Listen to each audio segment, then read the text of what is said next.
Faster Master channel, and today I'm asking, am I addicted to running shoes? Hello, I'm Terry O'Hare, a 72-year-old Masters runner from Ireland, and I've been living, running and yes, buying shoes in the Algarve for the last 10 years. This is a new channel, so it would really help if you hit the subscribe button, and if you like the video, give us a thumbs up and a like. Thank you very much.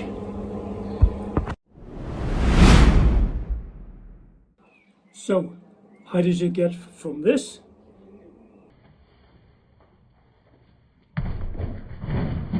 well, it can creep up on you. Imagine you're a newbie runner, you're out maybe 2 or 3 evenings a week having a little run, and you're beginning to enjoy it. You have, of course, one pair of running shoes. Now, if you live in the UK or in Ireland, chances are that on 2 out of those 3 days that you're out, it's going to rain. So, you've been out Monday night, and then on Wednesday night you go to put your shoes on and they're still soaking wet. Not very nice. So you decide, I need another pair. So you've gone from this to this.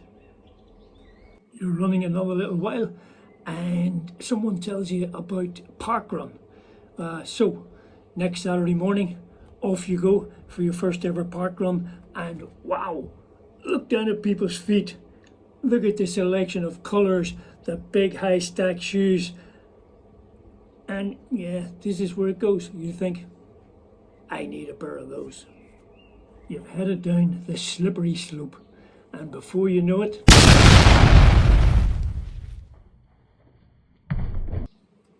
so what shoes have I got and what do I use them for? Well, it's probably easier if I run through my week with you. My week starts on Sundays with a 20k, which is 12.5 miles run. I do the middle 10k at threshold pace, like for instance today, it was a 6k warm up, 4k cool down. The 10k in the middle was 2 times 5k with a 3-minute recovery. So I have been, for that sort of work, I have been using this, which is the Saucony Endorphin Pro 3, and it has served me very well. Fabulous shoe, but now with over 900 kilometers on it, which is remarkable for a racing shoe, it's time to give way, and I have been introducing this to my runs. In fact, I wore these this morning. This is another Saucony shoe, the Saucony Endorphin Speed 4. It doesn't blow you away, but it's not bad and very suitable for the type of work that I do on Sundays. Monday, I'll typically do a 16k run, maybe 10 miles. Easy run with strides, and for that I use one of 2 pairs of the Saucony Kinvara 14. This shoe, lovely, ultra lightweight, very flexible. I love them. That I'm on my 7th and 8th pair of these. My next purchase will be the new Saucony Kinvara 15. I've heard good reports about it, and if it's anywhere near as good as the 14, I'll be very pleased. Tuesday is threshold day, sometimes on the road, but more likely at my local track called Bella Vista. Beautiful track, fabulous track, and it's just 12-15 minute drive away. For these sessions, I never use spikes in training. I use the Nike Streakfly, the original version. Lovely, lightweight, super flexible, enough cushioning without being too bulky. Lovely shoe. I do another long run on Wednesdays, probably because my Sunday run is not continuous. It's broken up with warm up, cool down, the intervals, and etc. So I like to get one continuous run in, and I do that Wednesday. And for that, this is the shoe that I've been using. This is the Asics Super Blast 2. Now, when I bought this, I was under the... I thought this was supposed to be an up-tempo training shoe, and it's not. I quickly found that out. I find it bulky, heavy, certainly totally inflexible. Look at that stack height. It's a highly illegal 45mm stack height, and people seem to like this. I've seen reports, numerous reports of people describing this as the best shoe they've ever run in. For me, no. I think I've just realised that these big stack heights are not for me. Thursday's another track day, so a streak fly again. The only shoe that I actually wear twice in the week. Friday, 16-17k run, including some strides, some 100-metre strides, and I usually throw in a few moderately paced 200-metre, I suppose you'd call them strides as well, in the middle. And for this run, I get to wear my favourite shoes at the moment, which is the Nike Zoom Fly 6. What a lovely shoe. Every time I go to the shelf where all my shoes are, my hand automatically goes to try and pick this up, and sometimes I just have to say, no, you wore it yesterday, you're not wearing it again today. Saturday is a bit of an odd day.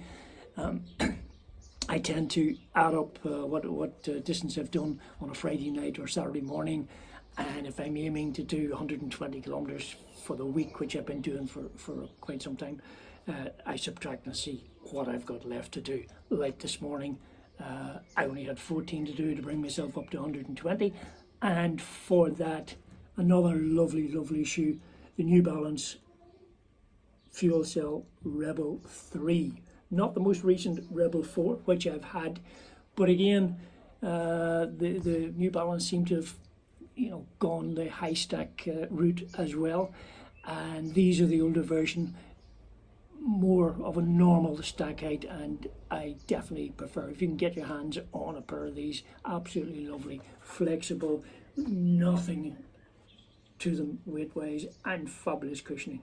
Really decent shoe. So that leaves me actually with a few extra pairs that don't have a specific day for me to wear. I've got the old Endorphin Speed 3, and every now and again this was a lovely shoe. Yeah, it's got 600 kilometers on it, so for me that's about the max I like to put in a shoe, but every now and again I just feel, yeah, this was a lovely shoe, I'll wear that. Then I have a bit of a strange one here, a Saucony Sinister. This is the lightest shoe in the world. It's a track spike without any spikes, and I don't wear it very much. I mean, it wouldn't even do your warm-up on the track. You would have to put another pair of shoes on, do your warm-up, and then put these on, and personally I wouldn't even go above 200 meters in them. There's just nothing to them at all. But for those 200-meter runs, if you can be bothered putting on a special pair of shoes for that, you will enjoy it. Which brings me then to actual spikes. This is the Dragonfly. Super lightweight, but with an actual heel for some cushioning. So theoretically, you could train in this. It's got much more cushioning and support than spikes used to have. But I use this for cross country occasionally. Cross country here in Portugal and in Europe, mainland Europe, is mainly on dry, flattish surfaces, and sometimes just a racing flat is better than a spike. And that, of course, takes me to, I think, my favourite aspect of running shoes, and that is the racing shoe. Yes, folks, the Saucony Endorphin Elite. What a shoe. Oh, if you're lucky enough to get your hands on a pair of these, absolutely beautiful. There's a new version out now, but this is still fairly current, and it is just delicious to run in. Oh, what's next? Well, I have my eyes on two pair at the moment of Puma shoes, which I've never worn Puma before, but two shoes getting remarkable coverage or recommendations. One is the more normal, I suppose, racing shoe, is the Deviate Nitro Elite 3. This is a shoe that, from what I read about it, I could use for my Sunday runs. I know it's a racing shoe, but it's got a bit of body to it, and I think it would make a fabulous tempo shoe. And then the one that I really can't wait to get my hands on, and the one that's getting all of the attention at the moment, is the Puma Fast or Nitro Elite 3. I mean, it looks fabulous, and by all accounts, it is fabulous. When Nike brought out the Vaporfly, they called it they said it had to give you a 3% running economy advantage over anything else in the market. And Puma are claiming that this Fast or Nitro Elite 3 will give a 3% advantage over the Vaporfly. Wait for it. For now, though, I'm just heading out for a run. So, please, can I just remind you again, please, if you want to support the channel, please just hit subscribe. It'll be a great help to me in growing the channel.